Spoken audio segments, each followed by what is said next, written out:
दोस्तों, मैं आरबी सिंह। मैं आज अपने इस वीडियो के माध्यम से यह बताना चाहूँगा आप सभी को कि रजिस्ट्री कराते समय किन बातों का ध्यान रखा जाए। मेरा कहने का मतलब यह है कि अक्सर जब हम अचल संपत्ति क्रय करते हैं या क्रय करना चाहते हैं तो हम कई बिंदुओं की अवहेलना कर देते हैं। मतलब हमें मौके की स्थिति तो देख लेते हैं, बट जो उससे जुड़े हुए कानूनी पहलू हैं, जैसे खसरा है, नक्शा है, सर्च रिपोर्ट है, इनकी अवहेलना करते हैं या इनकी जानकारी ना होने के कारण हम सौदे अपने पक्के कर लेते हैं। लेकिन जब रजिस्ट्री की बारी आती है और किसी कारणवश रजिस्ट्री नहीं हो पाती है, तब अप्रिय स्थिति बन जाती है। मतलब या तो विवाद की स्थिति निर्मित होगी, या तो यदि आपने एग्रीमेंट पहले करा के रखा हुआ है तो उसे कैंसिल कराना होगा, या तो हो सकता है कि आपने विक्रेता को कुछ पैसा दे दिया है और ऐसी स्थिति निर्मित होने के कारण वो आपका पैसा वापस नहीं कर रहा है। मैंने अपने 10 साल के सेवा काल में कई ऐसे एग्जाम्पल देखे हैं और उन्हीं के आधार पर मैंने सोचा कि जन सामान्य, चूँकि ये ज़मीन का क्रय और विक्रय ये सभी लोगों का वास्ता कभी न कभी इससे पड़ता है, तो उन्हें कुछ बुनियादी नियमों की जानकारी होना आवश्यक है ताकि इस तरीके की स्थितियाँ निर्मित ना होने पाएँ। मैं आपको बताना चाहूँगा कि मैं रजिस्ट्रीकरण एक्ट या भारतीय स्टाम्प एक्ट की विभिन्न धाराओं के बारे में कोई जानकारी नहीं दे रहा हूँ आपको, बल्कि मैं तो एक सामान्य जानकारी जो एक सभी व्यक्ति जिसको आसानी से समझ सकें और उनका पालन करके या उन जानकारियों को प्राप्त करके यदि वो इस तरीके के विवादों से बचते हैं तो मुझे अत्यधिक खुशी होगी, और इसी उद्देश्य पूर्ति के लिए मैं वीडियो बना रहा हूँ। अब मैं आपको अपनी जानकारी 2 भागों में बताना चाहूँगा। जैसा हम जानते हैं कि अचल संपत्ति एक तो कृषि भूमि के रूप में होती है और दूसरी होती है प्लाट या फिर मकान, चाहे वो सिंगलेक्स हो, डुप्लेक्स हो, फ्लैट हो या फिर शॉप या दुकान के रूप में हो। तो यहाँ मैं अपनी जानकारी के प्रथम भाग कृषि भूमि के बारे में सबसे पहले बताऊँगा कि जब भी आप कृषि भूमि खरीदना चाहें, कहीं की भी हो, उससे सबसे पहले आप उस भूमि को और उसके आसपास की भूमियों को या उस लोकेशन से लगी हुई लोकेशन की सारी भूमियों को देखें, समझें, संतुष्ट हो लें, विक्रेता से चर्चा कर लें किस रेट पे वो दे रहा है आपको, अन्य जगहों पे आसपास की लोकेशंस पे क्या रेट हैं, या आप आश्वस्त हो लें कि आपको सही रेट पे भूमि प्रोवाइड करा रहा है। अब बात आती है उसके पेपर्स की। तो पेपर्स में हमें क्या देखना है ये मैं आपको बताऊंगा। सबसे पहले जब आपका सौदा लगभग फाइनल होने की स्थिति में हो, तब आप उससे खसरे, नक्शे और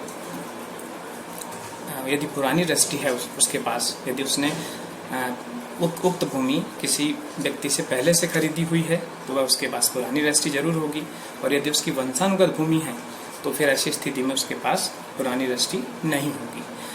सबसे पहले आप खसरा देखें। खसरे में एक्चुअल में जो भूमि स्वामी है उसका नाम होता है और साथ में नाम के नीचे भी दर्ज होता है कि ये भूमि स्वामी है या पट्टेदार है। पट्टेदार का शासन से प्राप्त भूमि है जो उसके स्वयं के उपयोग के लिए दी गई है। ऐसी स्थिति में हम खसरे के कॉलम नंबर 3 में उस व्यक्ति का नाम देखेंगे।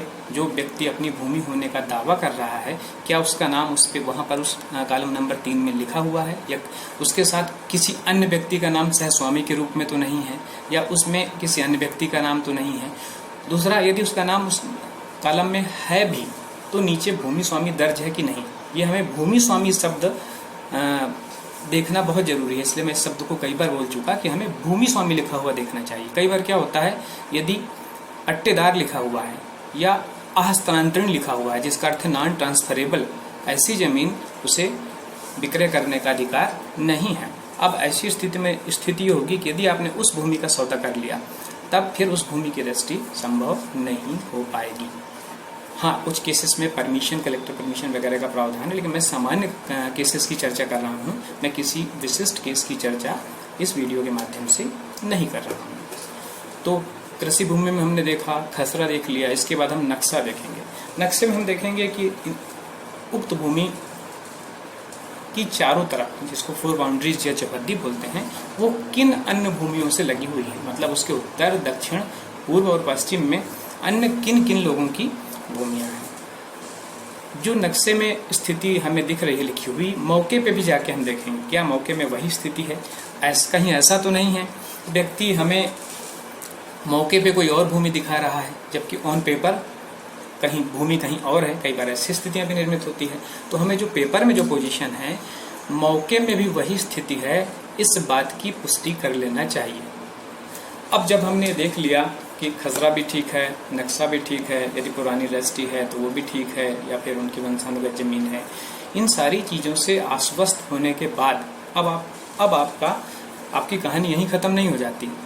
अब आपको ये श्योर होना है कि उक्त भूमि कहीं पूर्व में बेची तो नहीं गई है, किसी को दान तो नहीं दी गई है। तो इस हेतु आपको ये करना होगा कि आपको रजिस्ट्री ऑफिस जाके सर्च करना होगा। अब सर्च दो प्रकार से होगी और दो भागों में होगी।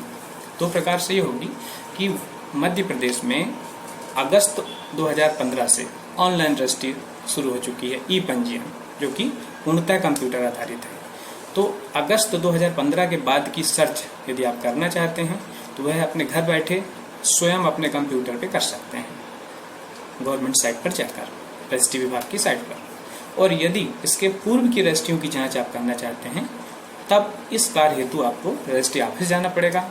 वहाँ पुराने रिकॉर्डों का संधारण रखा जाता है। आप उस रिकॉर्ड के पन्ने पलटने पड़ेंगे और ज़मीन को सर्च करना पड़ेगा।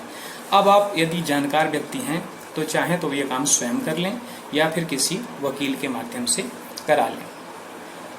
इतनी चीज़ें आपको कृषि भूमि में ध्यान रखना है। मतलब एक तो आपको नक्शा, खसरा, मौके पे स्थिति और डॉक्यूमेंट सर्च। एक और चीज़, कहीं उक्त भूमि में किसी फाइनेंस कंपनी से ऋण तो नहीं लिया गया काफ़ी अधिक मात्रा में, इस बात की पुष्टि भी आपको कर लेना चाहिए। हो सकता है उसमें बहुत अधिक मात्रा में ऋण लिया गया और उसकी अभी रीपे ना किया गया हो। जब भी एग्रीकल्चर भूमि लें आप इन सारी चीज़ों को यदि देख लेंगे, समझ लेंगे, इन सारी चीज़ों की परख लेंगे तो दस्तावेजों के पंजीयन में आपको कतई भी दिक्कत नहीं होगी। अब हम बात करें प्लाट, मकान, फ्लैट, सिंगलेक्स, डुप्लेक्स या दुकानों की रजिस्ट्रियों की।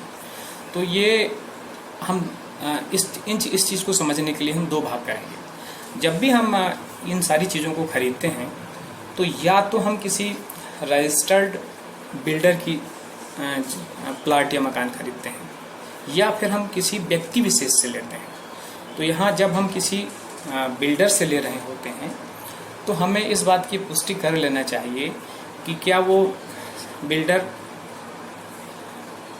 जो भी प्रोजेक्ट उसने लॉन्च किया है क्या वह डाइवर्टेड है, मतलब उसकी जो ज़मीन है वो डाइवर्टेड है या नहीं है, TNCP अप्रूव्ड है या नहीं, रेरा में रजिस्टर्ड है या नहीं। इन 3-4 चीज़ों का हमें ध्यान देना होता है। जनरली जो ठीक ठाक बिल्डर हैं, अच्छा काम कर रहे हैं, वो ये सारी फॉर्मेलिटी कंप्लीट रखते हैं। लेकिन फिर भी आपकी ड्यूटी है, ये खरीदार की ड्यूटी बनती है कि वह उसके इन सारे पेपरों को चेक कर लें। और अन्य कोई समस्या हालांकि इस तरीके के प्रोजेक्ट्स में नहीं होती। हाँ, एक चीज़ ज़रूर इसमें देखना चाहिए, क्योंकि बिल्डर एक काफ़ी अधिक भूमि, मतलब एक कई एकड़ों में कॉलोनी डेवलप करता है और उसके एक ही प्रोजेक्ट में कई खसरे शामिल होते हैं। जब हम किसी प्लाट को या मकान को लेते हैं तो हम उनमें से किसी एक खसरे में स्थित प्लाट को ही लेते हैं, क्योंकि उसके पास 5 खसरे हैं, उसने पूरी कॉलोनी 5 खसरों में बसाया हुआ है। लेकिन जो आपका प्लाट है वो तो किसी पर्टिकुलर एक खसरे में होगा। तो ये ध्यान दें कि आप जब भी रजिस्ट्री कराएं तो उस रजिस्ट्री में इस बात का उल्लेख अवश्य हो कि यह प्लाट या यह मकान या यह डुप्लेक्स किस खसरे का भाग है, ताकि आपको नामांतरण के समय परेशानी ना हो। अब हम दूसरी बात करें कि जब आप किसी व्यक्ति विशेष से या इंडिविजुअल व्यक्ति से इन सारी चीज़ों को खरीदते हैं, जिसे हम रीसेल बोलते हैं, तब ऐसी स्थिति में आपको ज़्यादा सतर्क रहने की आवश्यकता है, क्योंकि अब बिल्डर का कोई रोल इस केस में नहीं रह जाता। सपोज किसी व्यक्ति ने किसी बिल्डर से कोई फ्लैट लिया हो और अब वो आपको बेच रहा है, तो अब बिल्डर इसके लिए उत्तरदायी नहीं है, अब वो व्यक्ति विशेष उत्तरदायी है। अतः आपको ऐसी स्थिति में लोकेशन देख लेना है, मौके की जांच कर लेना है। मौके की जांच का तात्पर्य है कि ये भी देख लेना है कि जो खसरे में उसका नाम है, मौके पे उसका कब्जा है या नहीं। पता चला मौके पे कब्जा किसी और का हो, आपने सौदा कर लिया, जब रजिस्ट्री की बारी आई रजिस्ट्री हो नहीं रही है, विवाद की स्थिति निर्मित हो रही है, फिर आप कोर्ट कचहरी कर रहे हैं। तो इससे बेटर ये होगा कि आप मौके की स्थिति और पेपर्स की स्थिति पहले ही देख लें। इसमें भी आपको वही सारे पेपर्स देखने हैं जो मैंने कृषि भूमि में बताए थे, मतलब खसरा देखना है आपको, नक्शा देखना है आपको, ठीक है। और साथ ही आपको ये भी देखना है इसमें, इन चीज़ों में, कि जो कृषि भूमि हमने देखा था सेम चीज़ें हैं। मतलब दोबारा रिपीट कर रहा हूँ मैं आपको कि रजिस्ट्री ऑफिस में जाके आपको 2015 के पहले वाली रजिस्ट्रियों का जो है रिकॉर्ड जो संधारित किया गया है उससे आपको सर्च करनी है, और बाद में जो 2015 के बाद की है उसको कंप्यूटर में सर्च करानी है। मतलब सर्च जरूर कराएं। इससे ये होगा कि किसी भी विवाद की स्थिति निर्मित नहीं होगी और आप आसानी से इन सौदों को पूरा कर पाएंगे। अगले वीडियो में यदि आप चाहें तो दस्तावेजों का पंजीयन कैसे कराया जाता है, या पंजीयन कराते समय किन पेपर्स की आवश्यकता होती है, या यूँ कह लीजिए कि ऑनलाइन पंजीयन क्या होता है इस पे, और स्पेशलाइज्ड कुछ जो जनरल डीड हैं, सामान्य दस्तावेज होते हैं, जैसे विक्रय पत्र है, फिर दान पत्र है, वसीयत है, पावर ऑफ अटॉर्नी है, एग्रीमेंट है, इन पर चर्चा करेंगे। धन्यवाद।